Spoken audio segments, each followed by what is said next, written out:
আমরা আল্লাহর কাছে দোয়া করি, আল্লাহ এই রমাদানকে আমাদের সকলের নাজাতের ওসিলা বানিয়ে দিন।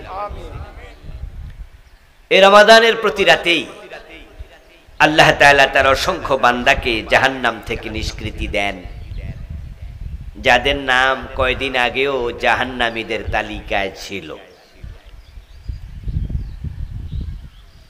ইয়ামহুল্লাহু মা ইয়াশাউ ওয়া ইউসবিত ওয়া ইনদাহু উম্মুল কিতাব।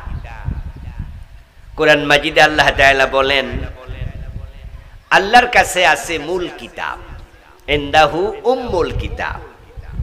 উম্মুন মানি মূল, স্বাভাবিক সাধারণ অর্থে উম্মুন মানি মা। মা বলতে বোঝায় যার থেকে বাচ্চা দুনিয়া আসে, যার পেটে বাচ্চার জন্ম হয়। তো মা হলো বীজ যেখানে থাকে, মূল যেখানে থাকে। এজন্য সৌদি আরবের মূল জায়গা বাইতুল্লাহ। এই বাইতুল্লাহ যেই জায়গাতে, ওটাকে বলা হয় উম্মুল কোরা। কোরা কারিয়াতুন শব্দের বহুবচন। কারিয়াতুন মানে গ্রাম, জনপদ। উম্মুল কোরা মানে হচ্ছে জনপদের মূল। আমরা সবাই জানি যে পৃথিবী আল্লাহ যখন বানিয়েছেন, তার সূচনা করেছেন কাবা শরীফের যে জায়গা সেটা থেকে। এজন্য কাবাকে বলা হয় পৃথিবীর নাভি। ওয়াইদাল আরদু মুদ্দাত, কোরআনে আছে জমিনকে যখন বিস্তীর্ণ করা হলো। পৃথিবীটা এরকম ছিল না। আর শুহু আলাল মা, আল্লাহর প্রথম সৃষ্টি পানি, যেটা আরশ বানানোর আগে আল্লাহ বানিয়েছেন। এই পানির উপরে ছিল আরশ, এই জমিন তখন ছিলই না। এই পানির মাঝে ফেনা তৈরি হয়। এই ফেনার মাঝে আল্লাহ তাআলা মাটির সৃষ্টি করেন। এই ফেনা থেকে মাটি হলো। এই মাটি থেকে তারপর মহিলারা রুটি বানানোর জন্য যেমন খামির বানায় আটা দিয়ে, ময়দা দিয়ে, তারপর এবার বেলুনি দিয়ে চাপ দিলে এটা লম্বা হয়ে যায়, গোল হয়ে বিস্তীর্ণ হয়। আল্লাহ তাআলা সেই ফেনার মাঝে মাটির তৈরি করলেন, তারপরে মাটিটাকে তিনি টেনে বড় করলেন। আর এই মাটিটার প্রথম যেখানে জমা হওয়ার জায়গা, এটা হচ্ছে আজকের কাবা। সুবহানাল্লাহ। কাবা ঘরটা হচ্ছে পৃথিবীর বিস্তৃত হওয়ার মেইন জায়গা। এই জন্য ওই এলাকাকে বলা হয় উম্মুল কোরা, জনপদের মা। তো আমরা বলছিলাম আল্লাহ তাআলা কোরআন মাজিদ নাজিল করলেন, রমাদান আমাদেরকে দিলেন। এই রমাদানের মাঝে আল্লাহ তাআলা আমাদের জন্য এমন কিছু নেয়ামত দিলেন, যেই নেয়ামত গুলো আমাদেরকে আল্লাহর জান্নাতমুখী করবে। উম্মুন শব্দটার ব্যাখ্যাটা কোন জায়গা থেকে জানি শুরু করছিলাম?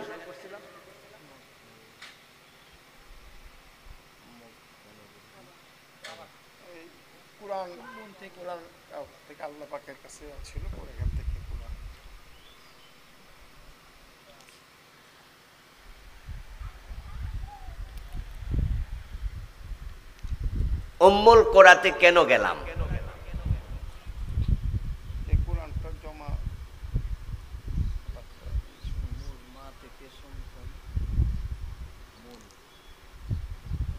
মায়ের কথায় বললাম কেন? প্রসঙ্গটা ছিল কি? আলোচনার গতিটা কোন দিকে ছিল? হ্যাঁ হ্যাঁ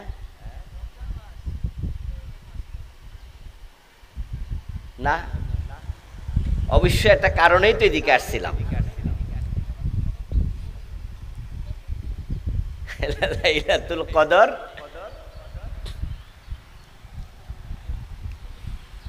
সুবহানাল্লাহ সুবহানাল্লাহ সুবহানাল্লাহ। আল্লাহুম্মা যাক্কিরনা মিনহুমা নাসিতু ওয়া আল্লিমনা মিনহুমা জাহিলতু। হাদিসের শিখানো দোয়া, কিছু ভুলে গেলে দোয়া পড়লে মনে হয়, আমরা এই জন্য পড়ে নিলাম, দেখি আল্লাহ মনে করাই দেয় কিনা।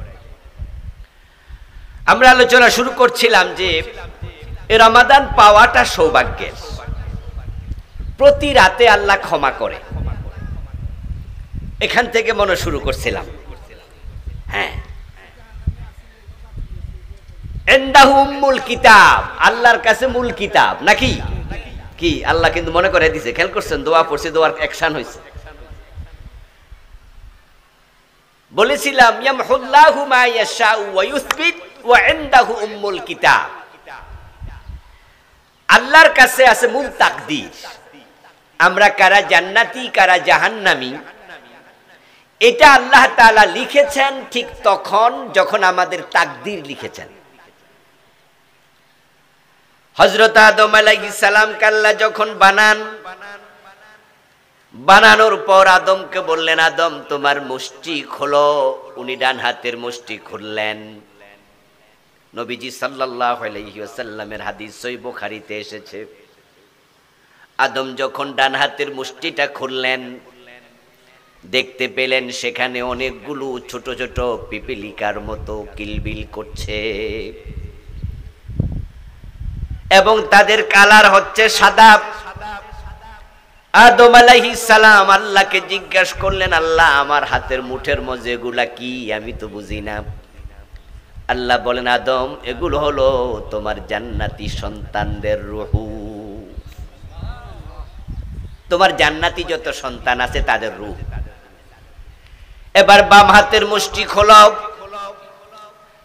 আদম আলাইহিস সালাম বাম হাতের মুষ্টি খুললেন। খোলার পরে দেখা গেল বাম হাতের মুষ্টির মাঝে কালো কালো পিপিলিকার বাচ্চার মতো কিলবিল করছে অনেকগুলো ছোট ছোট পিঁপড়ার বাচ্চা। আদম আলাইহিস সালাম বললেন, প্রভু এগুলো আবার কি? বুঝলাম না। আল্লাহ তাআলা বলেন, আদম এগুলো হলো তোমার জাহান্নামী সন্তানদের রূহ। নাউজুবিল্লাহ। এগুলো কালো, কারণ জাহান্নামের আগুন হবে কালো। তাহলে আদমকে আল্লাহ যখন বানাইছেন তখন তার জান্নাতি সন্তানরা ছিল কোন হাতে? এই ওয়াজ কিন্তু মনে রাখতে হইব, আমি ভুলে গেলে আবার মনে করাই দিতে হইব না। আবার আমারটা যদি আমারই মনে করা লাগে তাহলে তো সমস্যা। জাহান্নামী সন্তানদের রূহ কোন হাতে? জাহান্নামী ডান হাতে কোনগুলো? বাম হাতে কোনগুলো? তাহলে আমরা কারা জান্নাতি কারা জাহান্নামী এটা নতুন করে সিদ্ধান্ত হবে না, আগে ফাইনাল? তাহলে আমল করে লাভ কি? বাড়িতে বইয়া থাকেন। এই হাদিস শোনার পরে সাহাবারাই প্রশ্ন করেছিলেন, আফালা নাত্তাকিলু ইয়া রাসূলুল্লাহ, হুজুর জান্নাতি আর জাহান্নামী যেহেতু আলাদা হয়ে গেছে তাহলে আর আমল করা কি দরকার? আমরা তাকদীর উপরে ভরসা করে বসে থাকি। নবীজি বলছেন না, ইমালু কুল্লুন মুয়াসসারুন লিমা খুলিকা লাহ। ও আমার সাহাবারা আমল করো, কারণ যারে আল্লাহ জান্নাতের জন্য বানাইছে জান্নাতের আমল করা তার জন্য আল্লাহ সহজ বানাইয়া দেবে, আর যারে জাহান্নামের জন্য বানাইছে আকাম করাও তার জন্য সহজ করে দেবে। আমরা যারা রোজা রাখতেছি, বর্তমানে রোজা 14-15 ঘন্টা লম্বা। আচ্ছা, এটা যদি 17 ঘন্টা লম্বা হয়তো রাখতাম না? 18 ঘন্টা হইলে, 20 ঘন্টা হইলে? আর যারা বেরোজদারি, রোজা যদি 10 ঘন্টা হইতো তাও রাখতো না। এই যে গত 4 বছর আগে 5 বছর আগে জানুয়ারি মাসে রোজা গেছে না? প্রতিদিন প্রতি বছর 10 দিন করে তো যাইতেছে, আগাইতেছে। এখন কিছু গরমকাল, জানুয়ারি মাসে তো রোজা ছিল মাত্র 13 ঘন্টা, তখনও কি বেরোজদারি আসিল না? 10 ঘন্টা হইলো রাখতো না, আর আমরা 22 ঘন্টা হইলো রাখতাম। আল্লাহ যারে জান্নাতের জন্য বানাইছে তারে জান্নাতের কাজ করা সহজ করে দেয়। সুবহানাল্লাহ পড়ে। এই যে আমরা তাহলে রোজা রাখতে পারতেছি, এটা কার দয়া? আচ্ছা, এখন জাহান্নামীরা বাম হাতে জান্নাতীরা আল্লাহ আদম আলাইহিস সালামের ডান হাতে তাদেরকে রাখলেন, তারা আছে ডান হাতে। এবার রাসূলুল্লাহ আল্লাহ তাআলা কোরআনে বলতেছে ইয়ামহুল্লাহু মা ইয়াশা। এবার শোনো, আমার আল্লাহ মাঝে মাঝে যা লিখছে সেখানে পরিবর্তন করে। রাসূলুল্লাহ বলেন রমজান যখন আসে প্রতি রাতে ওই বাম হাতে যারা ছিল সেখান থেকে আল্লাহ কিছু রূহকে ডান হাতে দিয়ে দেয়, যাদের নাম ছিল জাহান্নামীদের তালিকায়। কিন্তু রোজার মাস আসার পরে তারা সিদ্ধান্ত নিল, রোজার আগে অনেক সুদ খাইছি আর খামু না, যা এত বছর পর্যন্ত রোজা রাখি নাই, এখন থেকে সিদ্ধান্ত নিলাম যে এবার একটাও ভাঙবো না। গত বছরও ফাইজলামি করছে, ফাঁকিবাজি করছে, এবার বালামতো রোজা রাখতেছে, এমন 2-4 জন নাই? এই রোজার আগেও নামাজ পড়ে না, এই রোজায় ভালো করে নামাজি হইয়া গেছে, এমন 2-4 জন নাই? কিছু লোক আছে যারা সিদ্ধান্ত নিছে যে না আর খারাপ কাজে নাই। যে জালেমরা গত 15-20 বছর দেশ চালাইছে, 15 বছর চালাইতে যাইয়া হুজুরদেরকে মারছে, আলেমদেরকে মারছে, গত বছর রমজানে ঢাকা বিশ্ববিদ্যালয় ইফতার মাহফিল করতে ফলাফান উদ্যোগ নিছে। আমাদের দেশের এই জালেম যেগুলো ফালাইছে এগুলো ইফতার মাহফিলও করতে দেয় নাই। আপনারা জানছেন নি? ইফতার মাহফিল আক্রমণ করছে ঢাকা ইউনিভার্সিটিতে। ওরা কোরআন খতমের অনুষ্ঠান করছিল, রমাদানের দিনে কোরআন খতম বন্ধ করে দিছে। অনেক জুলুম করছে, কিন্তু আলহামদুলিল্লাহ এবার জুলুম নাই, ভালো পরিবেশ আছে। এই জন্য কিছু লোক আগে খারাপ ছিল এখন ভালো হয়ে গেছে, এমন 2-4 জন আছে না? কয় যে না ওই জালেমদের সাথে থাকবো না, যা আমি ভালোদের সাথে চলে আসলাম।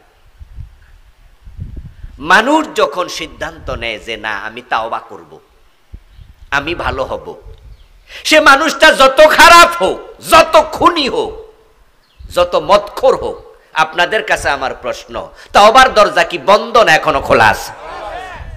তাইলে ওই খুনি লোকটা ভালো হওয়ার সুযোগ আছে,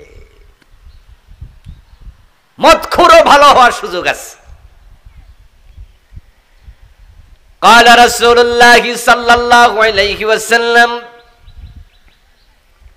إذا أتى رمضان, যখন রমাদান আসে তখন আল্লাহ তাআলা একজন ফেরেশতাকে দায়িত্ব দেন, নাদা মুনাদিম মিনাস সামাম, ওই ফেরেশতা আসমান থেকে ডাকে, ইয়া বাগিয়াল খায়রি আকবিল, ইয়া বাগিয়া শাররি আকসির। আল্লাহ বলেন, ফেরেশতা বলে, ও কল্যাণকামী দৌড়াও, কল্যাণের মাস আসছে, রহমতের মাস, বরকতের মাস, নাজাতের মাস, জান্নাতের দরজা খোলা, জাহান্নামের দরজা বন্ধ, তোমরা থেমে যাও, অকল্যাণকামী থেমে যাও, দৌড়ায়া আসো তাওবার দরজার দিকে, জান্নাতের দরজার দিকে। ওয়ালিল্লাহি উতাকাউ মিনান নার ওয়া যালিকা কুল্লা লাইলা, ওই ফেরেশতা আওয়াজ দিয়ে দিয়ে বলে, রমাদানের প্রতিটা রাতে যাদের নাম জাহান্নামীদের তালিকায় ছিল, যাদের রূহগুলো আদমের বাম হাতে ছিল, আল্লাহ রোজার বরকতে তাদের রূহগুলাকে জাহান্নামের কাতার থেকে নাম কেটে আদমের ডান হাতে ঢুকায়া দেয়। জাহান্নাম থেকে আল্লাহ মুক্তি দেয়। ইয়ামহুল্লাহু মা ইয়াশা, আল্লাহ যা চায় মুছে দেয়। ওয়া ইউসবিতু, আবার কাউকে কাউকে জাহান্নামের তালিকায় রেখে দেয়। ইনদাহু উম্মুল কিতাব, মূল বই, মূল কিতাব কার কাছে? প্রিয় ভাইরা, রমাদান আসছে, আল্লাহর অসংখ্য বান্দা ক্ষমা পেয়ে গেছে 17 দিনে। অনেক জাহান্নামীকে আল্লাহ জাহান্নাম থেকে অলরেডি মুক্তি দিয়ে দিয়েছেন। জানি না আমরা যারা এখানে আছি আমরা আদমের কোন হাতে এখনো আছি। আমরা কেউ জানি না যে আমাদের নামটা আসলে কোন তালিকায় আছে, জানেন কেউ? আল্লাহর কাছে প্রতিনিয়ত দোয়া করা দরকার। আল্লাহ, তুমি যেহেতু জাহান্নাম থেকে প্রতি রাতে রোজার দিবসে মানুষকে মুক্তি দিয়ে জান্নাতে ঢুকাও, যাদেরকে এবার তুমি মুক্তি দিবা, দয়া করে আমার নামটা তাদের তালিকায় ঢুকায়া দাও। বলেন আমিন। প্রত্যেকে দোয়া করবেন, আল্লাহুম্মা আজিরনি মিনান নার, হে আল্লাহ আমাকে জাহান্নাম থেকে তুমি মুক্তি দাও। প্রিয় ভাইরা, এই রমাদানে আল্লাহ তাআলা এতগুলো নিয়ামত একসাথ করছে যেটা অন্য কোন মাসে আল্লাহ একত্রিত করেন নাই। এই রমাদান মাসে আল্লাহ কোরআন নাজিল করেছেন। আমি আপনাদের সম্মুখে সূরাতুল কদর তেলাওয়াত করেছি শুরুতেই, যেখানে আল্লাহ তাআলা বলেছেন ইন্না আনজালনাহু ফি লাইলাতিল কদর। এই কোরআন আমি কদরের রাতে নাজিল করেছি। কোরআন হচ্ছে আল্লাহ তাআলার শ্রেষ্ঠ কিতাব। ফাদলু কালামিল্লাহি আলা সাইরিল কালাম কাফাদলিল্লাহি আলা খালকিহি। নবীজি সাল্লাল্লাহু আলাইহি সাল্লাম বলেছেন কোরআন এমন এক কিতাব, तमाम पृथिवीर सकल मानुषेर कालामेर उपरे आल्लाहर कालाम कुरानेर सम्मान ततटाई बेशी, तमाम माखलुकेर उपरे स्वयं आल्लाहर सम्मान जत बेशी। ए सम्मानित किताबेर साथे जे लागे तार सम्मान आल्लाह निजे बाड़ाइया देन। कुरान नाजिलेर कारणे रमादानेर सम्मान, रमादान सेरा मास এবং এই কোরআন নাজিল হয়েছে রমাদানের একটি রাতে, সে রাতের নাম লাইলাতুল কদর। কোরআনের কারণে এই রাতের সম্মান এতটাই বেড়ে গেল, এক রাত ইবাদত করলে লাইলাতুল কদরি খায়রুম মিন আলফি শাহর, এক রাতের ইবাদত হাজার মাসের চেয়ে সেরা। সুবহানাল্লাহ সুবহানাল্লাহ। আপনি কি ভাবতে পারেন এ কোরআন পায় নাই অতীতের কোন উম্মত, তাই তারা লাইলাতুল কদরের সম্মানটাও পায় নাই। এটা উম্মতে মুহাম্মাদীর প্রতি আল্লাহর স্পেশাল দান। কেন? কারণটা কি? কারণ হচ্ছে উম্মতে মুহাম্মাদী সেরা নবীর উম্মত, তারা শ্রেষ্ঠ উম্মত। কুনতুম খায়রা উম্মাহ, তোমরা সৃষ্টির মাঝে সেরা উম্মত। কিন্তু বলুন তো উম্মতে মুহাম্মাদীর হায়াত অন্য অন্য নবীর উম্মতের চেয়ে বেশি না কম? কত কম? এত কম আছে আমরা যে বয়স পেয়ে মারা গেলে আমাদের মন্তব্য হয় মাশাআল্লাহ ভালো হায়াত পাইছে। যেমন আমাদের কেউ যদি 80 বছর পাইয়া মারা যায়, 90 বছর বয়সে মারা যায়, তখন আমরা শুনলে কি বলি? আমরা বলি আলহামদুলিল্লাহ মাশাআল্লাহ ভালো হায়াত পাইছে। কিন্তু অতীতে এমন উম্মত ছিল 80 বছর বয়সে মারা গেলে এলাকার মানুষ কইতো হারে বাচ্চা মানুষ মরে গেছে। 950 বছর, 800 বছর, 700 বছর মানুষ অ্যাভেলেবেল বাঁচত। হযরত নূহ আলাইহিস সালাম দ্বীনের দাওয়াত দিছে কত বছর? 950 বছর। শুধু দাওয়াতি কাজই করছে 950 বছর। আদম আলাইহিস সালাম হায়াত পেয়েছেন 1000 বছর। এরকম 800-900 অ্যাভেলেবল। যেমন বাংলাদেশের মানুষ নরমালি কত বছর বাঁচে? 60, 70, 75। এটা কি অ্যাভেলেবল বয়স না? ঠিক তৎকালে 800 বছর 700 বছর অ্যাভেলেবল বাঁচত। এজন্য কেউ যদি 80 বছর 90 বছর বাঁচত, মানুষ কইতো আহারে বাচ্চা মানুষ মরে গেছে। আচ্ছা, যারা 800 বছর বাঁচত তারা নামাজ পড়ছে 800 বছর, রোজা রাখছে 800 বছর, জিকির করছে 800 বছর, ইবাদত করছে 800 বছর, আর আমরা বাঁচলামই 70 বছর। এখন তাদের ইবাদত আর আমাদের ইবাদত সমান না তাদেরটা বেশি? আচ্ছা, আল্লাহ তাআলা মানুষকে যখন জান্নাত দেবেন, আল ওয়াজনু ইয়াউমাইযিনিল হক, কোরআনে আল্লাহ বলেন সেদিন নিশ্চিতভাবে তোমাদের আমলগুলো ওজন করা হবে। এখন আপনি 70 বছর হায়াত পাইছেন, তার মাঝে 15 বছর 13 বছর ছিলেন নাবালেগ, চলে গেল 70 থেকে 13 বছর, 15 বছর থাকলো আর 55 বছর। ঠিক না? এই ভাই কথা কন না কেন? আমার অঙ্ক ঠিক আছে না? 70 থেকে 15 গেলে কত? 55। তা আপনি 55 বছর, তার মাঝে প্রতিদিন ঘুমাইছেন 6 ঘন্টা, ঘুমাইছেন না? টয়লেটে ছিলেন, প্রস্রাব পায়খানা ওযু গোসল মিলে 1 থেকে 1.5 ঘন্টা। অফিস আদালত চাকরি বাকরি করছেন প্রতিদিন 8 থেকে 10 ঘন্টা। তো ইবাদত করছেন কদ্দুর? এখন সব যখন ওজন দেবে, আর যারা 900 বছর হায়াত পাইছে তাদেরটা ওজন দেবে, তখন জান্নাতে আগে যাবে কেডা? ওরাই তো, এটাই স্বাভাবিক, ওজন তো সেদিন হবেই। অথচ উম্মত হিসাবে আমরা কয় নাম্বার? কথা বলে না ভাই, উম্মত হিসাবে কত নাম্বার?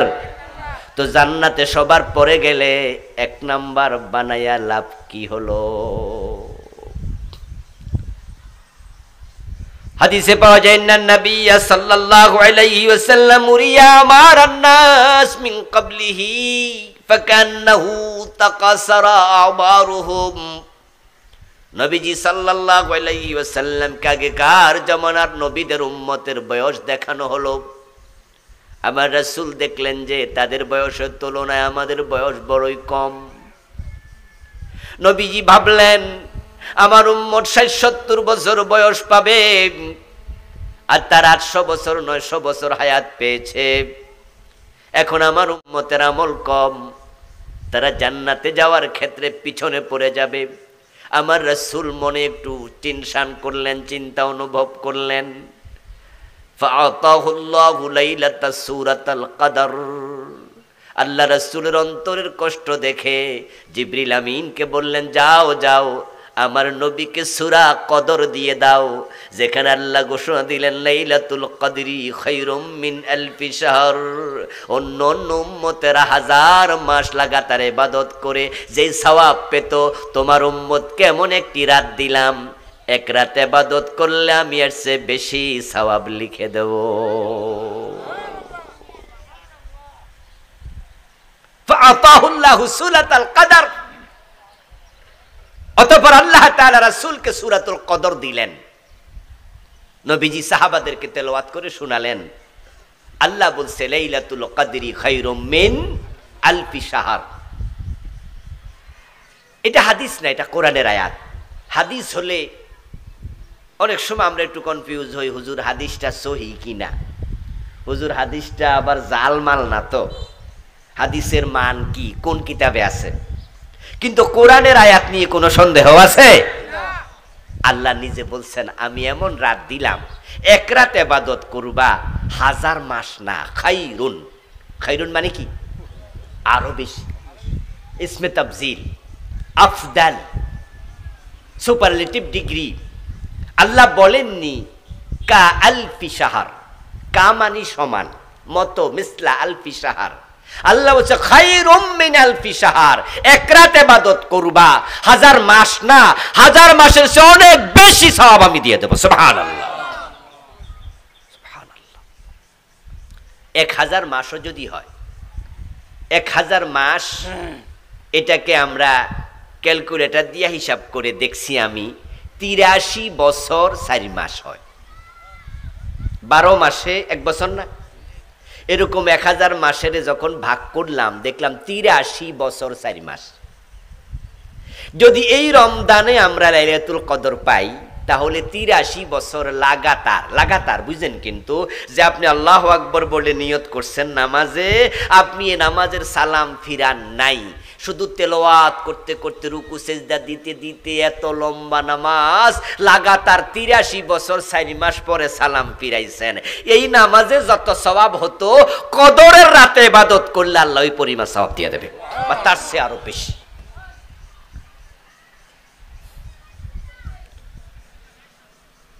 ইবনে কাসিরে আসছে, আন্না নবী সাল্লাল্লাহু আলাইহি সাল্লাম যাকারা 4 মিন বনি ইসরাঈল, যাকারা 4 মিন বনি ইসরাঈল। নবীজি বনি ইসরাঈলের 4 ব্যক্তির কথা উল্লেখ করলেন। তাদের আলোচনা করছেন সাহাবাদের সামনে। আবাদুল্লাহ 80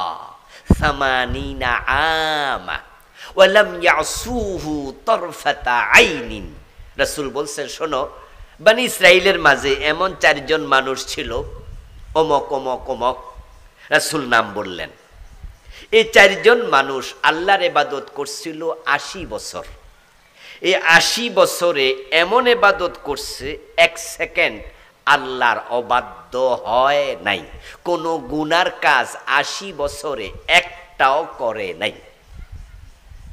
ফাআজাবা আসহাবু রাসূলিল্লাহি সাল্লাল্লাহু আলাইহি ওয়াসাল্লাম, রাসূলুল্লাহ সাহাবীরা শুনে আশ্চর্য হইলেন, হুজুর বলেন কি, 80 বছরে কোনো গুনাহ করে নাই, আর আমাদের 50 60 চুরি করছি, মিছা কইছি, গীবত করছি, রোজা ভাঙছি, নামাজ নষ্ট করছি, চোখের খেয়ানত করছি, কত রকমের অন্যায়, সুদ খাইছি, ঘোষ খাইছি, আর ওরা 80 বছরে একটা গুনাহ করে নাই, তাহলে জান্নাতে তো আমাদের আগে এক দৌড়ে চলে যাবে, তো আমরা শ্রেষ্ঠ নবীর উম্মত হইয়া তো লাভ হলো না।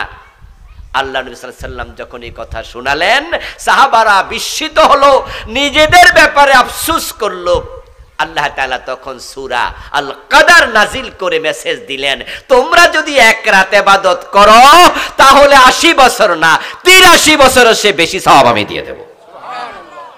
লাইলাতুল কদর খায়রুম মিন আলফি শাহর। প্রিয় ভাইরা, নবীজি সাল্লাল্লাহু আলাইহি ওয়াসাল্লাম বলেন যে আল্লাহ তাআলা তিনি ঘোষণা করলেন, তোমরা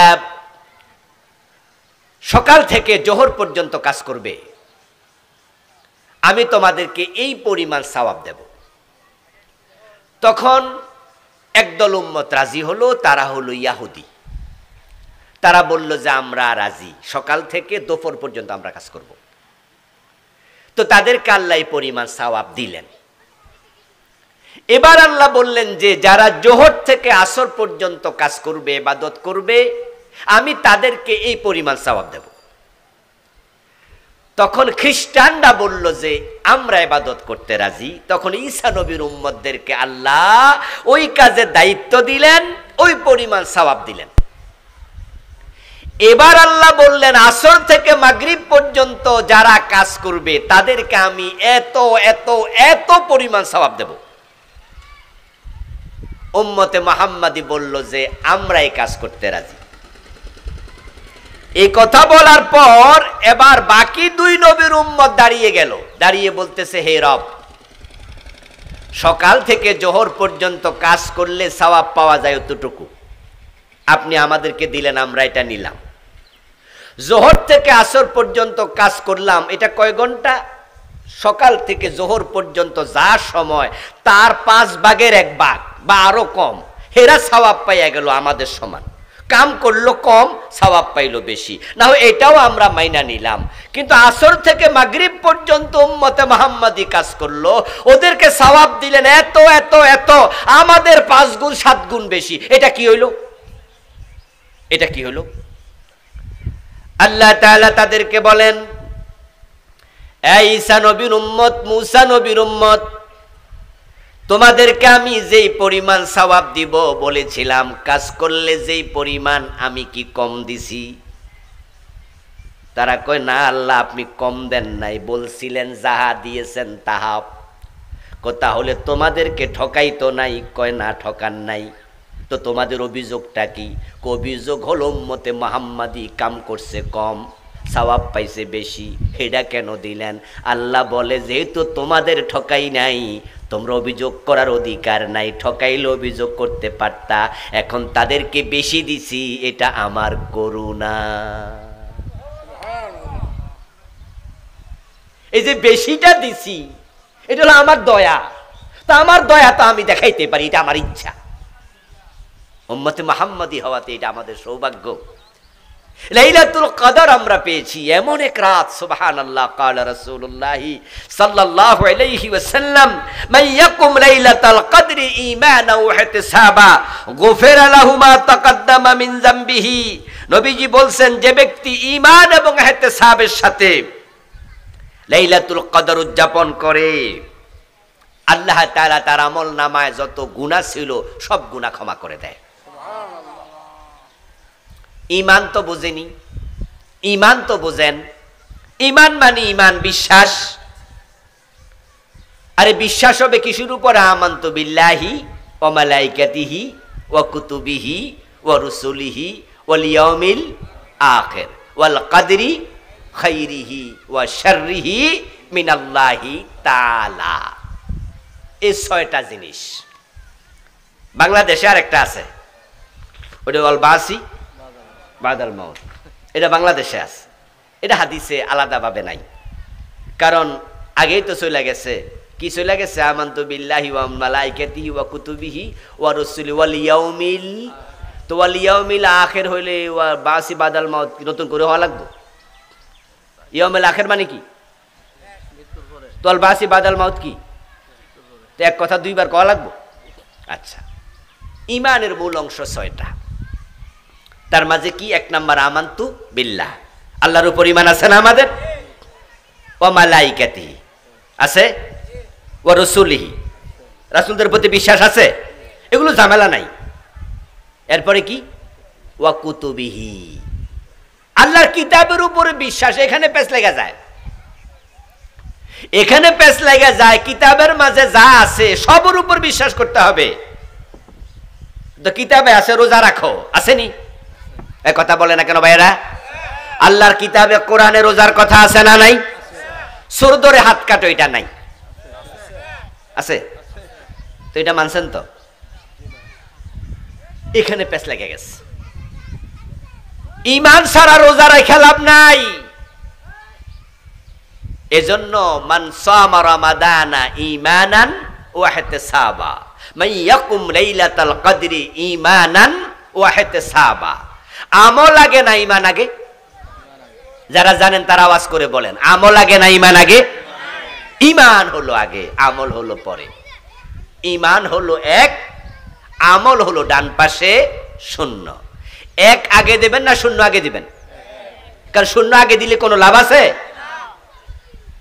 আমার প্রিয় ভাইয়েরা, ঈমান, তাই তো ছোটবেলায় মক্তবে পড়েছিলেন ঈমানে মুজমালা, মানতু বিল্লাহি কামা হুয়া বিআসমাইহি ওয়া সিফাতিহি ওয়া কাবিলতু জামিআ আহকামিহি। বুঝছেন না?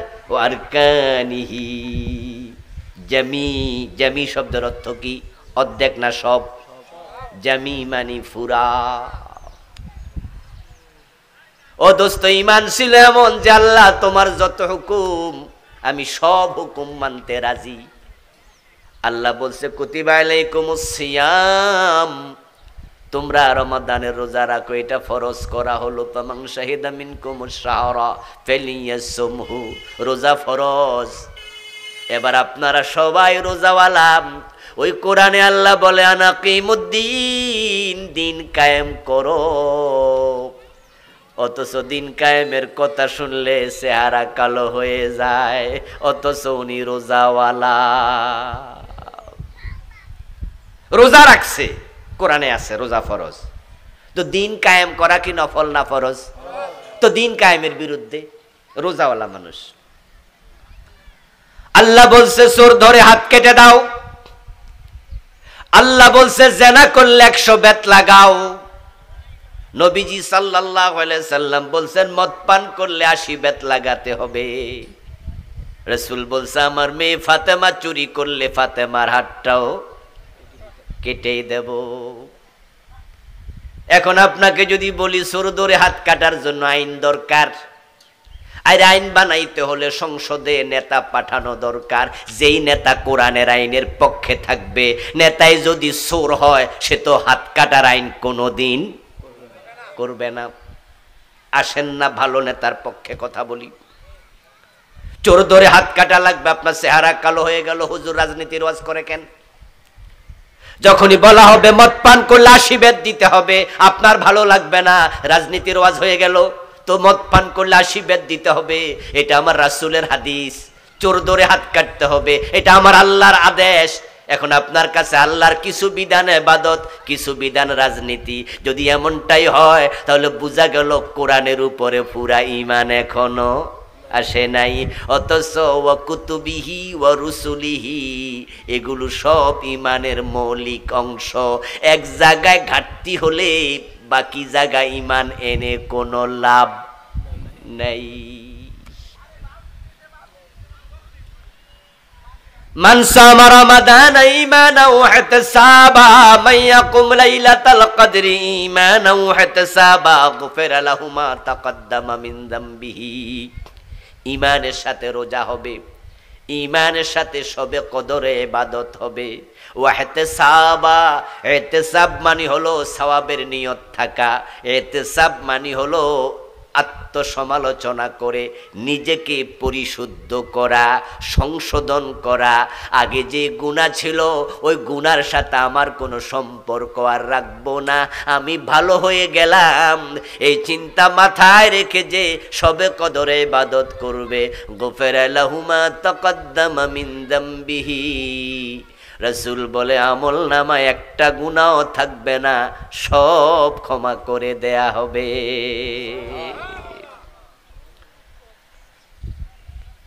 রাসূলুল্লাহ সাল্লাল্লাহু আলাইহি ওয়াসাল্লাম যখন শবে কদরের শেষ দশক রমাদানে প্রবেশ করতেন, তখন তিনি এত বেশি ইবাদত করতেন। রমজানের শেষ দশকে শাদ্দা মিজারাহু ওয়া আহিয়া লাইলাহু ওয়া আইকাযা আহলাহু। মায়েশা থেকে বর্ণিত হাদিস, আমার রাসূল রমজানের শেষ দশকে কোমরে গামছা বেঁধে নামতেন। কোমরে গামছা বেঁধে নামার অর্থ কি? ইবাদতে এত মনোযোগী হতেন যা অন্য সময় হতেন না। আহিয়া লাইলাহু, রাতের বেলায় তিনি ঘুমাতেন না। ওয়া আইকাযা আহলাহু, শুধু একা না, উনার পরিবারের লোকদেরকেও জাগায়া রাখতেন, তাদেরকেও ঘুমাতে দিতেন না। রমজানের শেষ দশকে নবীজি অনেক বেশি ইবাদত করতেন, কারণ শবে কদর শেষ দশকে। নবীজি বলছেন যে তাহাররু লাইলাতুল কদর ফিল বিত্রি মিনাল আশরি মিন আওয়াখির রমাদান। তোমরা শবে কদর তালাশ করো, শবে কদর খোঁজো। শবে কদর কোনটা? রমাদানের শেষ দশকের বেজর রাত। এটাই হলো অধিকাংশ আলেমের বক্তব্য। চার মাযহাবের আলেম, উলামায়ে মুতাকাদ্দিমিন, মুতাআখিরিন, সালফুস সালেহিন যারা ছিলেন, 100 জন আলেমের মাঝে 95-97 জনের বক্তব্য হলো হাদিসের আলোকে রমাদানের শেষ দশকের বেজর রাতে শবে কদর হবে।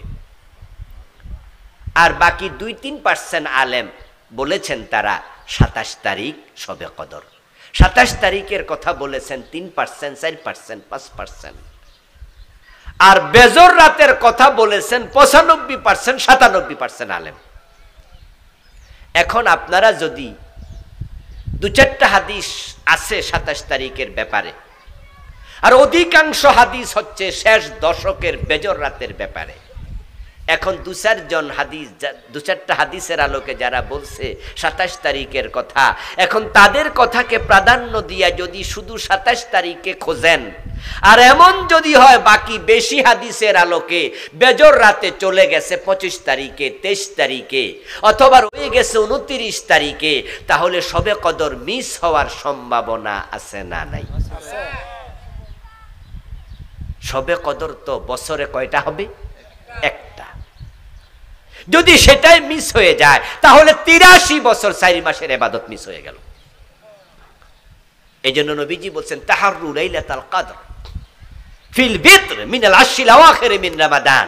তোমরা রমাদানের শেষ দশকের বেজর রাতে শবে কদর তালাশ করো। নবীজি সাল্লাল্লাহু আলাইহি ওয়াসাল্লামকে আল্লাহ তাআলা শবে কদরের ব্যাপারে তিনি জানিয়ে দিয়েছিলেন। রাসূল সাল্লাল্লাহু আলাইহি ওয়াসাল্লাম জেনেছিলেন শবে কদর যে কোন তারিখে। সহিহ মুসলিমের হাদিসে আসছে, আল্লাহর হাবিব বলেছেন, ইয়া আইয়ুহান নাস ইন্নাহা কানাত উবিনাত লি, যে শবে কদর কোন রাতে হবে এটা আমার কাছে স্পষ্ট করা হয়েছে। তারপরে ফাখারাজতু লিউখবিরাকুম বিহা, ওই রাতের ব্যাপারে আমি তোমাদেরকে জানানোর জন্য ঘর থেকে বের হইছি। আল্লাহ আমারে জানাইছে অমুক রাত শবে কদর, আর আমি এটা জানানোর জন্য বের হলাম। ফাজাআ রাজুলান ইয়াহতাকান মাহুমা শায়তান ফানুসিতুহা, আমি পথিমধ্যে তোমাদের কাছে যাচ্ছি, খবরটা দেব। এমন মাঝে 2 জন মানুষ আমার কাছে আসছে, এসে তারা একটা বিষয় নিয়ে ঝগড়া শুরু করছে। আর ওই 2 জনের সাথে সরাসরি শয়তান ছিল। ওই দুইজন যখন শয়তানকে সাথে নিয়ে আমার কাছে এসে একটা বিষয় ঝগড়া শুরু করছে, আল্লাহ ওই সময় শবে কদরের তারিখটা আমারে ভুলাইয়া দিছে। ফালতামিসুহা ফিল আশরিল আওয়াখির মিন রমাদান, যেহেতু তারিখটা আমি ভুলে গেছি, সুতরাং তোমরা রমজানের শেষ দশকের মাঝে এটা তালাশ করো। আল্লাহর নবীকে আল্লাহ ভুলাইয়া দিছে শবে কদর কোন রাতে, না হয় জানাইছিল, এখন রাসূল তো ভুলে গেলেন। এই হাদিসের আগের ঘটনা হলো শবে কদর যে কোন রাতে, এটা রাসূলকে জানানোর আগে তিনি জানতেনই না, তবে শুধু জানতেন শবে কদরটা হবে রমজান মাসের ভিতরে। নবীজি সাল্লাল্লাহু আলাইহি ওয়াসাল্লাম বলছেন, সহিহ মুসলিমে আসছে, ইতাকাফতুল আশরাল আউয়াল ফালতামিসু তিলকাল লাইলা, আমি শবে কদর পাওয়ার জন্য মসজিদে ঢুকে গেলাম, রমজানের প্রথম দশক আমি ইতিকাফ করলাম এবং ইতিকাফ করা অবস্থায় আমি শবে কদর তালাশ করতে থাকলাম, কিন্তু ফালাম আজিদহা, শবে কদর আমি প্রথম দশকে পাই নাই। সুম্মা তাকাফতুল আশরাল আওসাত, তারপর আমি শবে কদর পাওয়ার জন্য রমজানের দ্বিতীয় দশক, দ্বিতীয় 10 দিন ইতিকাফ করলাম, কিন্তু শবে কদর আমি পেলাম না। ফাউতিতু, তারপর আমার কাছে আনা হলো, আমাকে জানানো হলো, বলা হলো, ইন্নাহা ফিল আশরিল আওয়াখির মিন রমাদান, ও নবীজি, যে শবে কদর আপনি তালাশের জন্য রমাদানের 20 দিন মসজিদে কাটাইয়া দিলেন, ওটা প্রথম 20 দিনে নাই, শবে কদর আছে রমজানের শেষ দশকে। তা রাসূলুল্লাহ সাল্লাল্লাহু আলাইহি সাল্লাম এখন থেকে তিনি শবে কদর পাওয়ার জন্য আর ইতিকাফ মিস করতেন না। আল্লাহর নবী সাল্লাল্লাহু আলাইহি সাল্লাম হিজরতের পর থেকে ইন্তেকাল পর্যন্ত তিনি কখনো ইতিকাফ ছাড়েন নাই, প্রতি বছর তিনি ইতিকাফ করতেন। ইন্তেকালের আগের বছর তিনি যুদ্ধ ব্যস্ত থাকার কারণে ইতিকাফ করতে পারেন নাই। পরের বছর, ইন্তেকালের আগের বছরের আগের বছর পারেন নাই, পরে ইন্তেকালের আগের বছর তিনি ইতিকাফ করেছেন 20 দিন, আগেরটা ফসায় দিছে। ইতিকাফ হচ্ছে শবে কদর পাওয়ার জন্য সর্বোত্তম মাধ্যম। শবে কদর শেষ দশকের বেজর রাতে, আর আপনি যদি ইতিকাফে ঢুকে যান তাহলে আপনি জোর রাতেও মসজিদে, বেজর রাতেও মসজিদে, সুতরাং কোনোভাবে শবে কদর মিস হওয়ার সম্ভাবনা নাই। রাসূলুল্লাহর কাছে এক সাহাবী আসলো, তিনি অসুস্থ ছিলেন।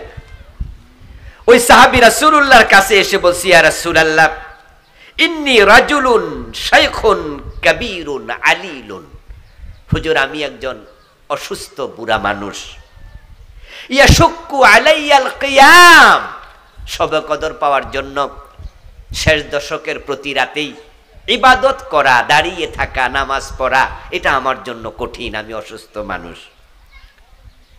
ফা'মুরনি বিলাইলাতিন লাআল্লাল্লাহা ইউওয়াফিকুনি ফিহা লাইলাতাল কদর, আপনি আমাকে একটি রাতের ব্যাপারে স্পেশাল আদেশ দেন যে ওই রাতে যেন আমি ইবাদত করি আর আল্লাহ আমার শবে কদরটা দিয়া দেয়। আমি অসুস্থ মানুষ, প্রতি রাতে পারমু না, এক রাত জাগতে চাই, সে রাত কোনটা? কালা আলাইকা বিসাবিআ, এটাও আহমদের হাদিস, মুসনাদে আহমদের হাদিস, সহিহ হাদিস। রাসূল তখন ওই সাহাবীকে বললেন, তাহলে তুমি রমজানের 27 তারিখ রাতে জাগ্রত থাকিও। নবীজি সাল্লাল্লাহু আলাইহি সাল্লাম শবে কদর কবে হবে বিভিন্ন হাদিসে বিভিন্ন ভাবে বললেন, এখানে 27-এর কথা বললেন, তাহলে 27 তারিখে হওয়ার সম্ভাবনা আছে।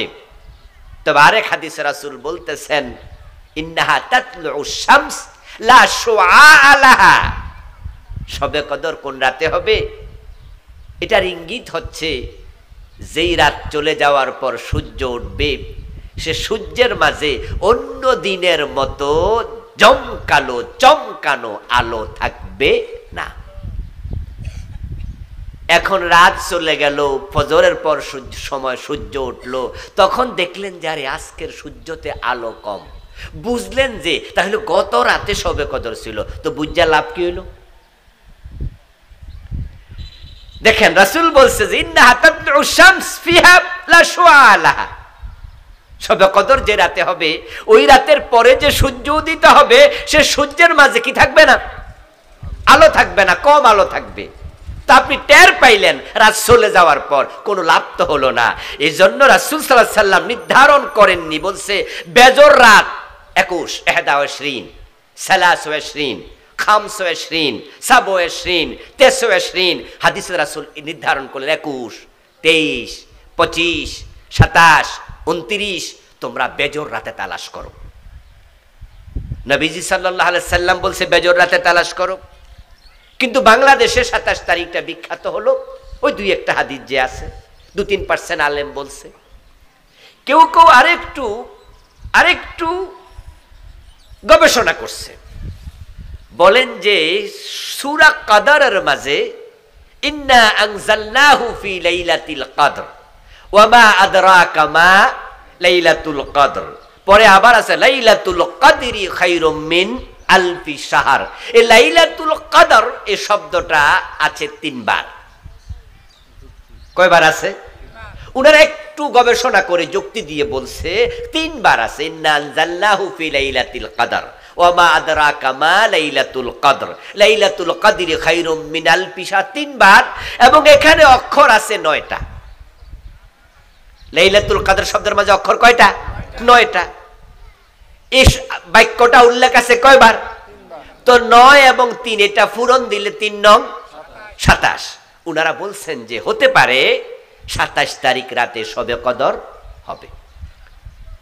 এখন 1-2টা হাদিস শবে কদর 27 তারিখ পাওয়া গেল, যুক্তিও পাওয়া গেল। এর পরেও যদি 27 না হইয়া অন্য তারিখে হয়ে যায় তাহলে তো বঞ্চিত হওয়া লাগলো। আমরা কি বঞ্চিত হতে চাই? রাসূলুল্লাহ সাল্লাল্লাহু আলাইহি ওয়াসাল্লাম রমাদানের শেষ দশকে এত বেশি ইবাদতমুখী হতেন, তাকে অন্য সময় এত বেশি ইবাদতমুখী হতে দেখা যেত না।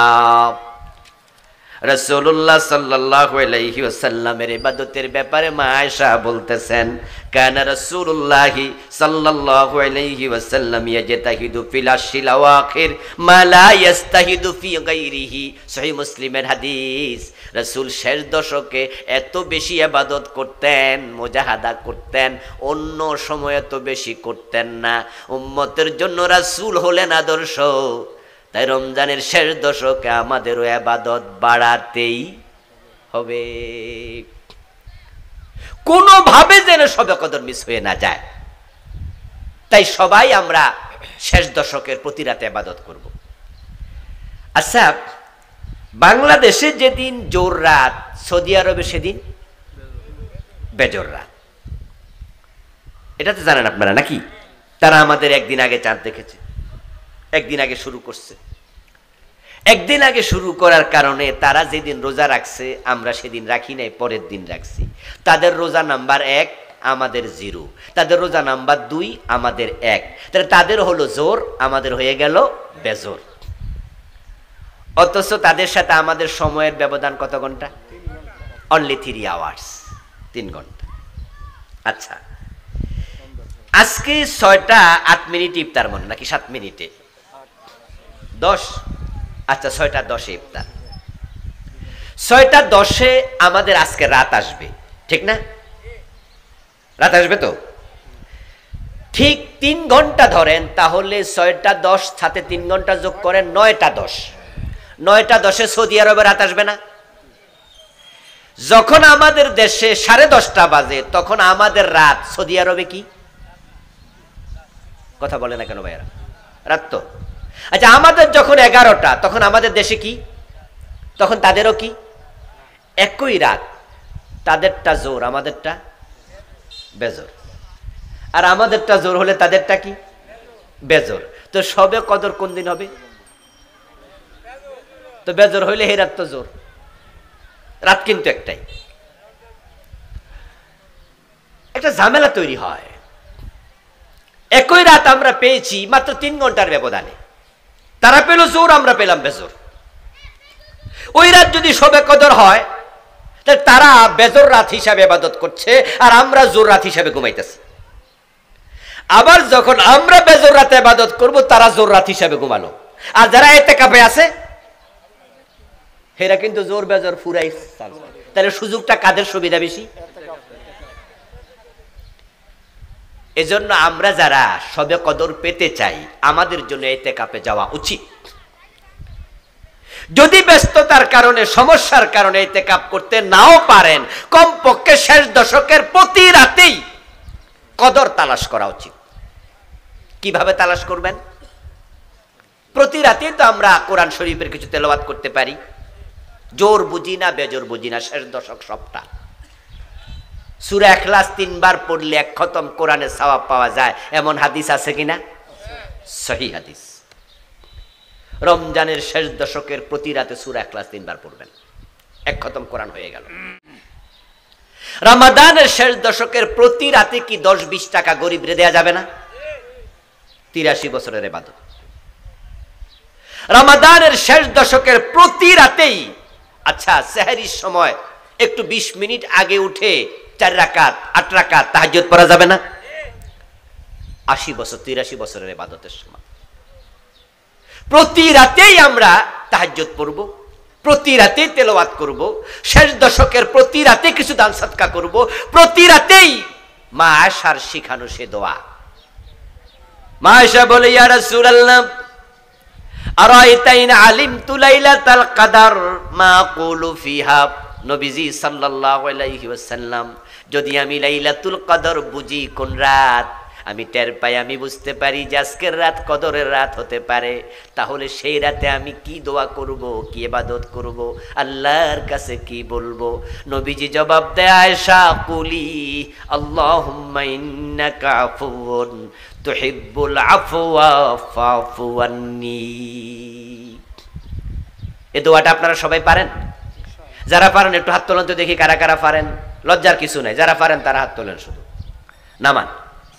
বাকিরা আজকে দোয়া শিখবেন, ছোট্ট দোয়া, আমার সাথে একটু পড়েন। আল্লাহুম্মা ইন্নাকা আফুউন, আল্লাহুম্মা ইন্নাকা আফুউন, আল্লাহুম্মা ইন্নাকা আফুউন। হয়ে গেল না? তুহিব্বুল আফওয়া, তুহিব্বুল আফওয়া, তুহিব্বুল আফওয়া ফাফু আন্নী, ফাফু আন্নী, ফাফু আন্নী। এটা 3টা লফজ। আল্লাহুম্মা ইন্নাকা আফুউন তুহিব্বুল আফওয়া ফাফু আন্নী। বাংলা অর্থ হলো, ও আয়েশা তুমি শবে কদরের রাতে আল্লাহকে বলবে, ও আল্লাহ তুমি ক্ষমাকে পছন্দ করো, তুমি ক্ষমাকারী, তুমি ক্ষমাকে পছন্দ করো, তুমি আমাকে ক্ষমা করে দাও। আল্লাহুম্মা, হে আল্লাহ, ইন্নাকা আফুউন, তুমি ক্ষমাকারী, তুহিব্বুল আফওয়া, তুমি ক্ষমাকে পছন্দ করো, ফাফু আন্নী, তুমি আমাকে ক্ষমা করে দাও। যদি আরবি নাও পারেন, বাংলা বলতে পারবেন না? তাহলে শবে কদরের রাতের সবচেয়ে বড় দোয়া হলো আল্লাহর কাছে ক্ষমা চাওয়া। আপনি মা আয়েশাকে শিখানো রাসূলুল্লাহর হাদিসের বাক্য যদি পারেন তা তো ভালোই, যদি নাও পারেন বাংলায় আপনার মনের কথা আল্লাহকে বলবেন, আল্লাহ তুমি আমাকে ক্ষমা করে দাও।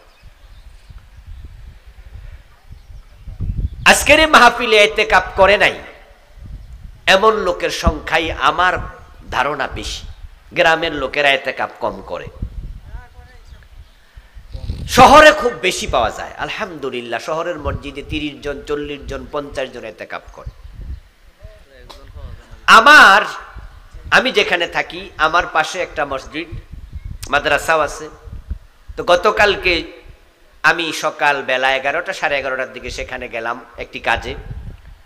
তো ওখানে গিয়ে মাদ্রাসার যিনি মহতামিম তার ছেলেকে জিজ্ঞাসা করলাম যে মসজিদে অনেক লোক দেখা যায়। বলল যে হুজুর, আমাদের এখানে একজন পীর সাহেব হুজুর আসছেন আফ্রিকা থেকে, উনি এই মাস এখানে থাকবেন, তাই তার সোহবত নেয়ার জন্য লোকজন এসেছে। তো গতকালকে ইফতারি বানাইছি 1350 প্যাকেট, মানে 1350 জনের।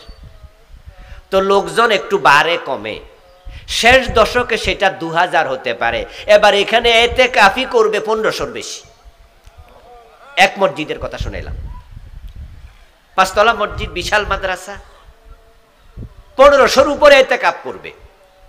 শহরে 30 জন 50 জন এতেকাফ করে, অ্যাভেলেবেল মসজিদ। কিন্তু গ্রামে নাকি টাকা দিয়ে এতেকাফ করানো লাগে, এমন ঘটনাও নাকি আছে। হ্যাঁ, কেউ রিক্সাওয়ালারা জিজ্ঞাসা যে তুমি শেষ দশকে কয় টাকা পাইতা? কদিন 500 কইরা, তো 10 দিনে 5000, আমরা দিয়ে দেবো, তুমি এতেকাফে বইয়া লাও। তো রিক্সাওয়ালা, ঠেলাওয়ালা, দিন মজুর অথবা যে গ্রামে আপনার কাজকর্ম করে, তো হে মনে মনে কয় যদি কাম না কইরা 5000 পাই এটাই ভালা। এলাকার সবাই চান্দা দিয়া ও বেডারে বসাই দিছে। ওই বেডা 5000 টাকার জন্য ইতিকাফ করছে না সওয়াবের জন্য করছে? ইন্নামাল আমালু, যেটা নিয়ত এটাই তো। হে কি সওয়াবের জন্য করছে না টাকার জন্য? তো হে যদি সওয়াব না পায়, যারা টাকা দিছে এরা পাইছে নি সওয়াব? এটা সিস্টেম না। ইতিকাফ সুন্নত না ফরজ না ওয়াজিব, এই মাসলা দরকার নাই। আমি যেই মাসলা শোনাতে চাই সেটা হচ্ছে রাসূলুল্লাহ জীবনে ইতিকাফ ছাড়েন নাই, আর আপনি উম্মত হইয়া জীবনে ইতিকাফ করেন নাই। কামটা ঠিক হইল? আপনি না উম্মত, তো সুন্নত বাদ দিয়া কিসের উম্মত? এই জন্য এখানে দাড়ি পেকে গেছে অনেকে আছেন। দাড়ি পাকার অর্থ বুঝেন? সিগন্যাল আসছে, বেশি দিন এখানে আর চোখের পাওয়ার কমে যাওয়া, দাঁত পড়ে যাওয়া, দাড়ি চুল সাদা হওয়া, এগুলা সিগন্যাল। আপনাকে বোঝানো হচ্ছে এখানে তুমি বেশি দিন থাকতে আর পারবা না। দাড়ি পেকে গেল, এখনো জীবনে ইতিকাফ হয় নাই, এমনও তো হতে পারে পরের রোজা পর্যন্ত আর বাঁচবেনই না।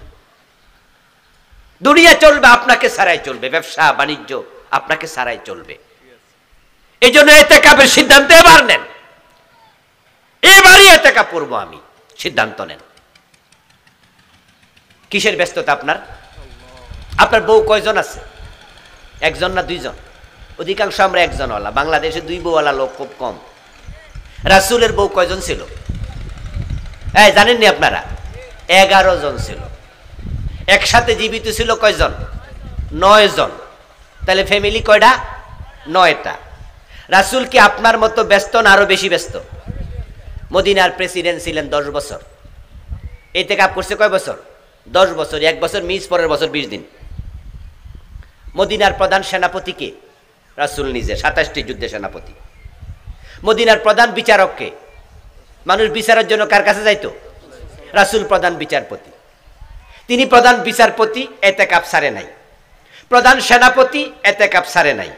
9 জন বউয়ের স্বামী, 9টা পরিবার সামলাইছে, ইতিকাফ ছাড়ে নাই। আর আপনার বউ একটা, আপনি বিচারকও না, আপনি সেনাপতিও না, আপনি রাষ্ট্রপ্রধানও না, আপনি কোন আপনার টাইম নাই। পাইছেনটা কি? এটা কি ওজর নাকি খামখেয়ালি? অধিকাংশ খামখেয়ালি করছেন। এই জন্য আমি অনুরোধ করব, যারা জীবনে ইতিকাফ করেন নাই, কমপক্ষে এইবার রমজানে ইতিকাফ করবেন। আল্লাহ তৌফিক দাও, বলেন আমিন। সিদ্ধান্ত আপনি নেন, আল্লাহ সহজ করে দেবে। শবে কদরকে গুরুত্ব দেন। রমজানে আসছে সাদাকাতুল ফিতির, যাকাত, এই ইবাদতগুলোর প্রতি মনোযোগী হন। সাদকাতুল ফিতির কখন দেবেন? দেবেন চাঁদ ওঠার পরে, এটা সুন্নাহ। ঈদগাহে যাওয়ার আগে দেয়া ওয়াজিব, চাঁদ ওঠার পরে দেয়া সুন্নাহ। ঈদগাহে যাওয়ার আগে আদায় করা ওয়াজিব।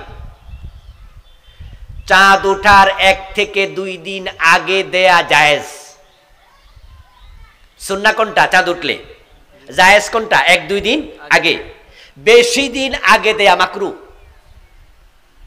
ঈদের নামাজের পরে দেয়া খেলাফে সুন্নাহ। কেউ কেউ বলছে এটা গুনাহ হবে। তাহলে আমরা ইনশাআল্লাহ সাদকাতুল ফিতির 28 বা 29 তারিখ এ জাতীয় সময় থেকে দেয়া শুরু করব। অবশ্যই ঈদগাহে যাওয়ার আগেই এটা দেব। কত টাকা দিবেন? সবাই একরকম? জি না, সামর্থ্যের আলোকে দিবেন। যাদের কিসমিসের দাম দেওয়ার সামর্থ্য আছে, একবার 1 সা কিসমিস, 3.5 কেজি কিসমিস দিয়ে দেবেন। খেজুর দেওয়ার সামর্থ্য, 3.5 কেজি খেজুরের দাম দিয়ে দেবেন, খেজুর দিয়ে দেবেন। সর্বশেষ আপনার যে চাল, যেটা আপনি খান, আপনার চালের 3.5 কেজির দাম দেবেন। অর্ধ সা দরকার নাই, অর্ধসা গম এগুলো গেছে গা। আমিরে মুয়াবিয়ার সময় গমের দাম বেশি আছিল, খেজুরের দাম কম আছিল, এই জন্য উনি অর্ধসা গমের কথা কইছে। কিন্তু এখন গমের দাম, চালের দাম, এই দুটার মাঝে কম দাম কোনটা? গম। তো গম দিলে গরিবরা জিতে না ঠকে? তো ঠকাচ্ছেন কেন? এই জন্য আমিও কিন্তু 3.5 কেজি চালের দাম দেই, অনেক বছর ধরে দেই। ওই যে 110 টাকা ঘোষণা দিছে এটা দেই না। আমি যে চাল খাই সেই চাল 97-98 টাকা কেজি। তো 3.5 কেজি হিসাব করি, আমার পরিবারে যতজন আছে ওইটা দিয়ে দিই। চালও দিতে পারেন, টাকাও দিতে পারেন।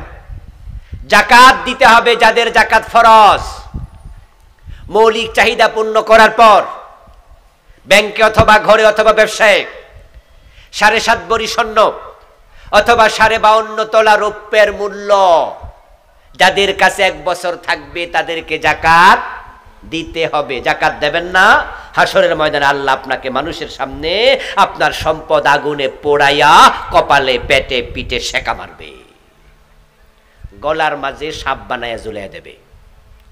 খুব সাবধান। এখন স্বর্ণের দাম 7.5 ভরির দাম বর্তমানে কত? প্রায় 10 লাখ টাকা। আর 52 ভরি রূপার দাম কত? 1 লাখ টাকা। এখন আপনি কোনটার দিকে তাকাবেন?